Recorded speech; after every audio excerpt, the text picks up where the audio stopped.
السلام علیکم ورحمت الله وبرکاته. ګرانو محترمین دوستانو، زه سید بوراغه حقیار نن یو ځل بیا ستاسو درانه حضور ته د ښکلي شانته ویډیو سره حاضر شوی یم. ګرانو محترمین دوستانو، زموږ تاسو نننۍ ویډیو په دې باره کې دی، هغه هم د ځینو دوستانو په بار غوښتنې سره چې ګرانو محترمین دوستان دا غوښتنه کړې ده، وایي زموږ د موبایل څخه، زموږ د میموري کارت څخه زموږ اخیستل شوي تصویران، یعنی کوم تصویران چې موږ سره ټول کړي دي هغه موږ سره وتلي دي، اوس موږ څنګه کولی شو په ډېر اسانۍ سره ریکوري یې کړو، یعنی بیرته هغه تصویران لاسته راوړو. په څه طریقه او په کومه طریقه سره کولی شو چې هغه تصویران لاسته راوړو. نو ګران محترم دوستان، تاسو دا ویډیو مه سکپ کوئ، ویډیو تر پای پورې وګورئ. کوم چیرې دا زموږ نوې ویډیو خوښه شوې وي نو زموږ د سید حقیار یوټیوب چینل ته سره سبسکرایب کړئ، د ګنټې نشان پر وروسته ویډیو ته لایک هم ورکړئ چې تر هر څه نه مخکې زموږ داسې ناولد په زړه پورې خوندورې ویډیو تر تاسو پورې در ورسیږي. ګران محترم دوستان، دغه ویډیو په ډسکرپشن کې زه تاسو لینک درکوم چې تاسو پر هغه لینک باندې کلیک کوئ، تاسو دغه اپلیکیشن دغه صفحه په لاس راځي، دغه برنامه په لاس راځي. دا چې دی په ګالري کې په پلی سټور کې پیدا کول څه مشکل دي ګران چې سړی پسې ګرځي. نو لینک باندې تاسو کلیک کوئ، دغه په ډېره اسانۍ سره تاسو ته لاس راځي. کله چې مو راډاونلوډ کړئ خپل موبایل کوم انسټال کړئ، او اوس موږ تاسو پر دغه اپلیکیشن باندې به کلیک کوو.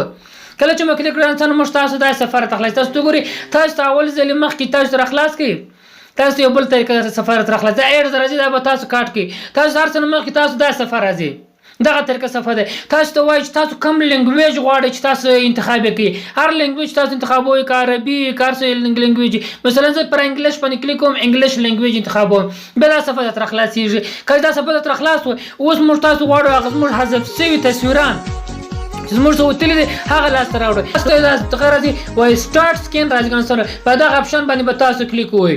کله چې پر دغه اپشن باندې کلیک دلته ایډز راځي، تاسو بیا پر دغه کلوز باندې کلیک، اوپن مه کوئ او کلوز یې کړئ.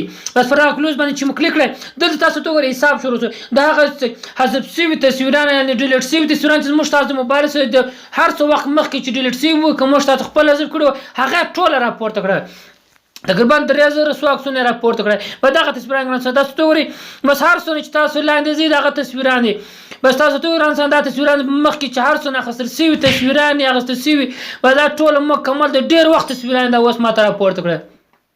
بس تاسو ته په دغه ډېر اسانۍ سره خپل حذف شوي تصویران په دغه طریقه سره تاسو لاسته راوړلی شي. اوس نو کله چې تصویران راغلی، اوس هر یو چې تاسو راغواړئ چې بیرته خپل میموري کارت ته راوړئ، خپل موبایل ته ور واچوئ، هغه تاسو ټیک مارک مثلا دغه آس دی، پر دغه تصویر باندې زه کلیک کوم. کله چې مو کلیک کړئ دلته دغه اپشن معلومیږي، پر دغه اپشن باندې به تاسو کلیک کوئ. کله چې مو کلیک کړئ تاسو وګورئ پر دغه اپشن باندې دلته اوپن پر راځي، پر اوپن پر کلیک کړئ، دغه دی دا تصویر دلته ما سره بیرته راواخیستل شو، دا تصویر بیرته ماته لاسته راغلی، دلته هم تاسو لاسته راوکتلی شئ. او بل پر چې تصویر مو راواخیستل پر دغه ټور کوډ پر دغه کلیک کوئ، هم دغه تصویر تاسو معلومیږي. دلته هم دغه تصویر معلومولی چې دغه تصویر ما راواخیستل، دلته خو مو دلته معلوم کړئ. اوس تاسو بیا راشئ خپل د موبایل و حافظې ته، کله چې د موبایل حافظې ته راغلاست دلته فولډر جوړ شي ګران، تاسو ګورئ دغه ریکارډ او پلیس چې پر دغه فولډر دی، پر دغه باندې کلیک کړئ، دغه د هغه د آس تصویر چې ما ریکوري کړی واخیستل دغه دی، دغه تصویر بیرته تاسو په ډېره اسانۍ سره لاسته راوړه.